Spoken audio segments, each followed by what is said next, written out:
शुद्ध जल पहुंचाया जाए। इसी संबंध में केंद्रीय जल शक्ति मंत्री गजेंद्र सिंह शेखावत ने प्रेस कॉन्फ्रेंस आयोजित की। आइए देखते हैं इस प्रेस कॉन्फ्रेंस में उन्होंने क्या कहा। मित्रों, हम सबको इस बात की जानकारी है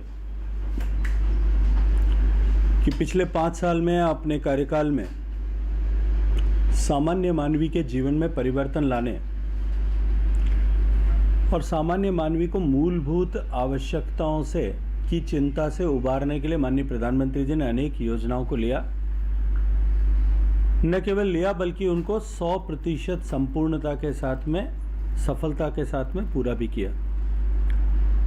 चाहे वो बैंक खाता देने का विषय हो, चाहे शौचालय बनाने का विषय हो, चाहे गैस का चूल्हा देने का विषय हो, चाहे हर घर तक बिजली पहुंचाने का विषय हो, या लक्ष्य लेकर के हर गरीब को घर देने का विषय हो, हर गांव में सड़क पहुंचाने का विषय हो, हर स्वरोजगारी छोटा छोटा रोजगार करने वाले को पेंशन देने का, इंश्योरेंस देने का, हेल्थ कवरेज देने का, इन सब विषयों पर काम किया।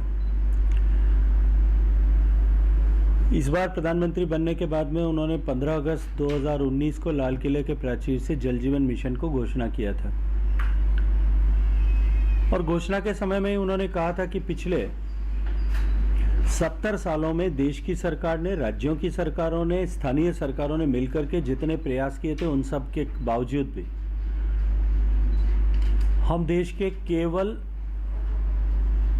16-17% घरों तक ही पीने का पानी पहुंचाने में कामयाब हुए हैं। देश के अगर आंकड़ों की दृष्टि से बात करूं तो देश के 19 करोड़ परिवारों में से लगभग 3 करोड़ 23 लाख परिवारों तक ही पीने का पानी पहुंच पाया था।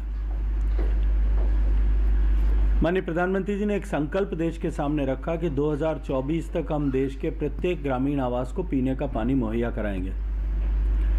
लक्ष्य बहुत बड़ा था, चुनौती बहुत बड़ी थी, लेकिन गत 5 वर्षों में जिस तरह से ऐसी सारी चुनौतियों पूर्ण लक्ष्यों को पूरा प्राप्त किया गया था, उसी के आधार पर हमने राज्यों के साथ में बातचीत की, राज्यों के साथ में कंसल्टेशन किया, गाइडलाइन बनानी, क्योंकि जल राज्य का विषय है, and ultimate implementation, design and augmentation और उसके बाद में ऑपरेशन एंड मेंटेनेंस सभी राज्य सरकारों को करना था। और हमारे देश विविधताओं से भरा हुआ देश होने के कारण से हर एक राज्य की अपनी अपनी अलग भौगोलिक परिस्थितियाँ, पानी की उपलब्धता, परिस्थितियाँ, स्थितियाँ सब कुछ अलग अलग थी। व्यापक कंसल्टेशन मंत्रियों के स्तर पर, अधिकारियों के स्तर पर, सेक्रेटरीज के स्तर पर, इंजीनियर्स के स्तर पर करने के बाद हमने एक गाइडलाइन इशू की थी। 25 दिसंबर 2019 को गुड गवर्नेंस डे के दिन विज्ञान भवन से माननीय प्रधानमंत्री जी ने गाइडलाइन को लॉन्च किया।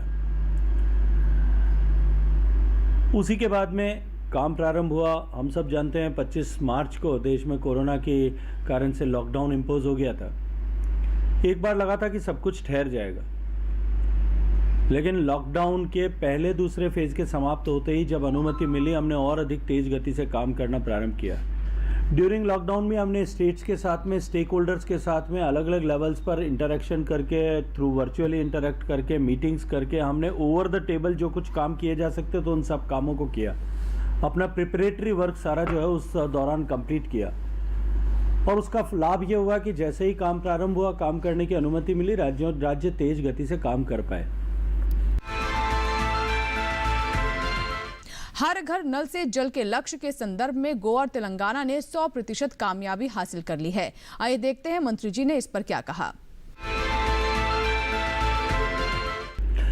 आज अगर मैं 15 महीने बाद में बात करता हूँ, 25 दिसंबर से लेकर के आज जब मैं 13 मार्च को लगभग 15 महीने आने को आए हैं आपसे बात करता हूँ, तो मुझे अत्यंत खुशी होती है कि जो 3 करोड़ 23 लाख घरों तक पीने का पानी पहुँचा था, आज हम 7 करोड़ 4 लाख के आंकड़े को छू चुके हैं। लगभग 3 करोड़ 80 लाख घरों को हमने पिछले 15 महीने में पानी पहुंचाने में कामयाबी प्राप्त की है।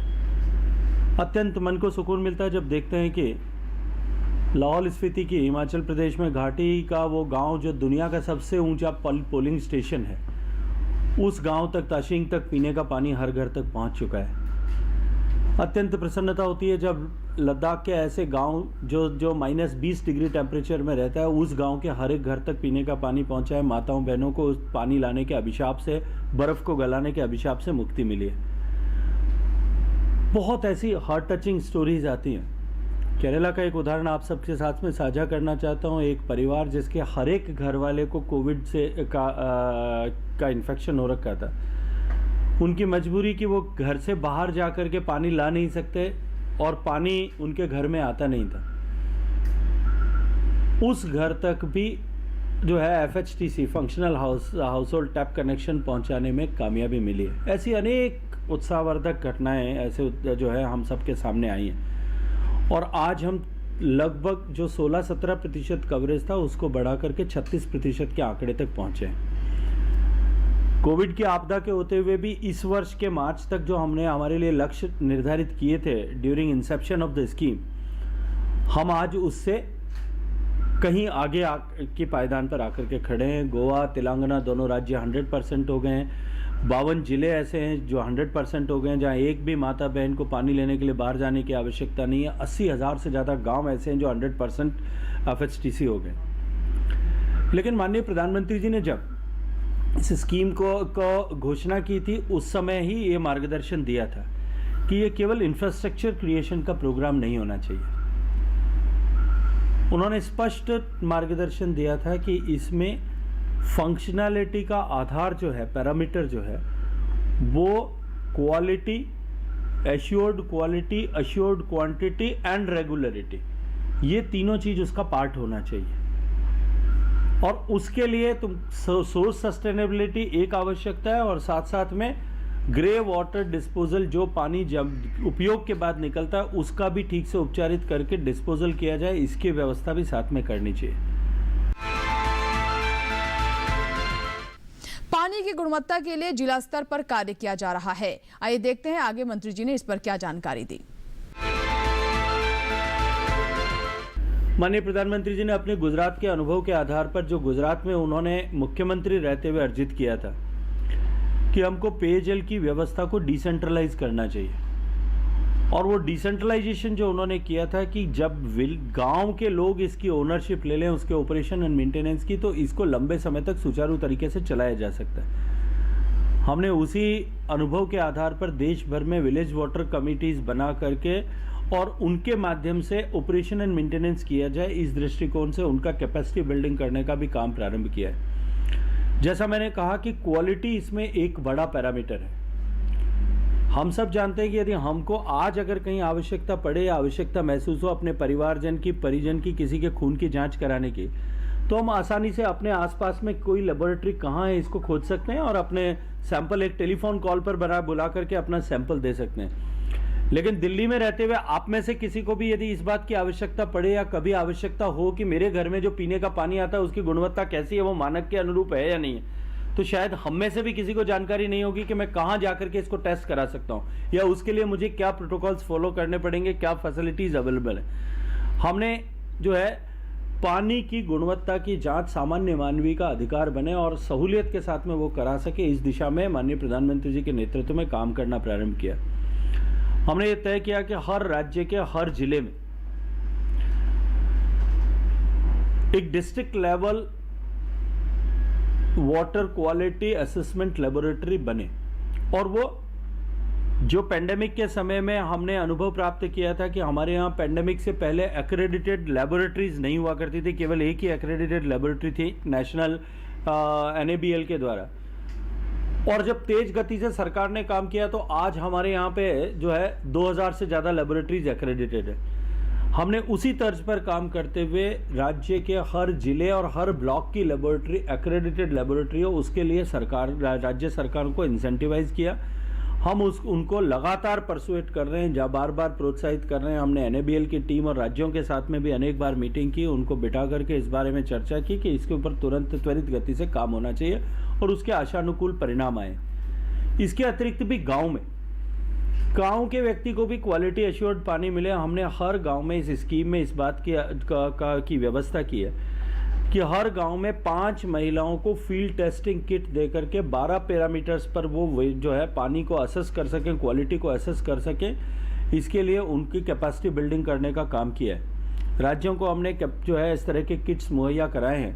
मैं ICAR और MR का इसके लिए धन्यवाद करना चाहता हूं और उसके साथ साथ में NABL की टीम का भी आज इस अपॉर्चुनिटी से को समझते हुए धन्यवाद करना चाहता हूं कि उन्होंने इसमें हमारा बहुत सहयोग किया है। इससे आगे बढ़कर भी आने वाले समय में देश में पानी की गुणवत्ता और क्वालिटी के मेजरमेंट को IoT बेस्ड टेक्नोलॉजीज पर लेकर के आए।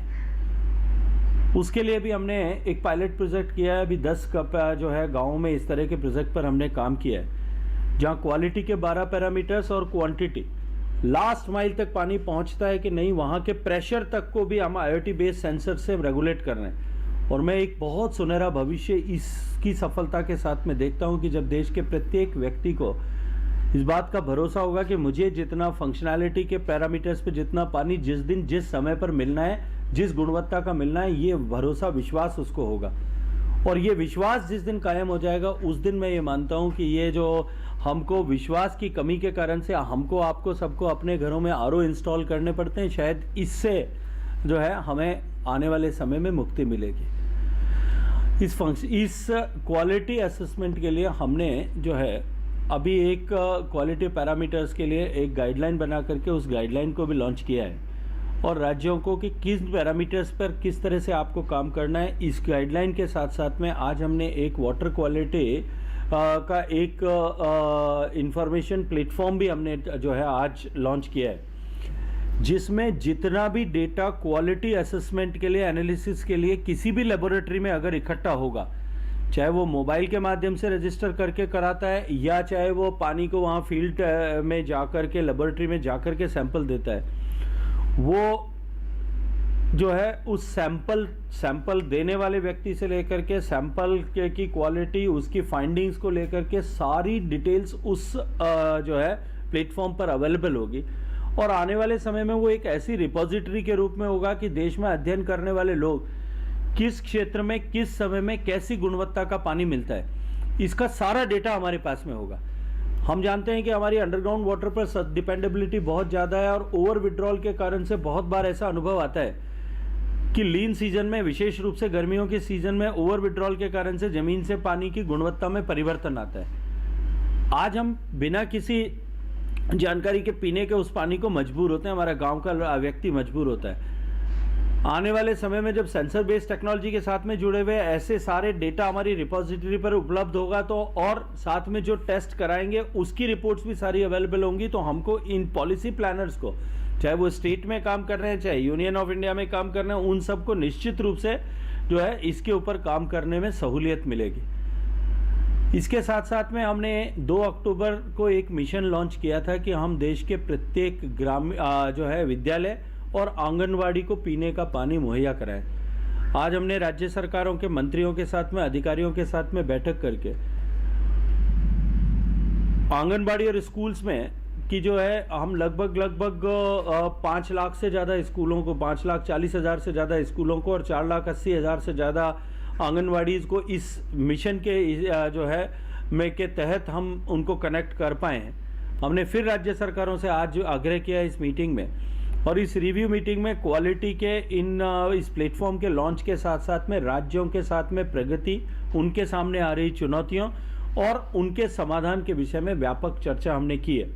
और मैं ये मानता हूँ कि जब देश आज़ादी का अमृत महोत्सव मनाने के लिए तैयार हुआ है, 12 तारीख से जब आज़ादी का अमृत महोत्सव मनाने के कार्यक्रम प्रारंभ हुए हैं 75 सप्ताह पहले, तब ये जो सबसे बड़ा प्रोग्राम अभी देश की सरकार ने माननीय नरेंद्र मोदी जी के नेतृत्व में राज्यों के सहयोग से प्रारंभ किया है, ये classic example of cooperative federalism है कि राज्य और देश की सरकार मिलकर के किस तरह से जो है सामान्य मानवी के जीवन में परिवर्तन लाने के विषय पर गति के साथ में काम कर सकती है।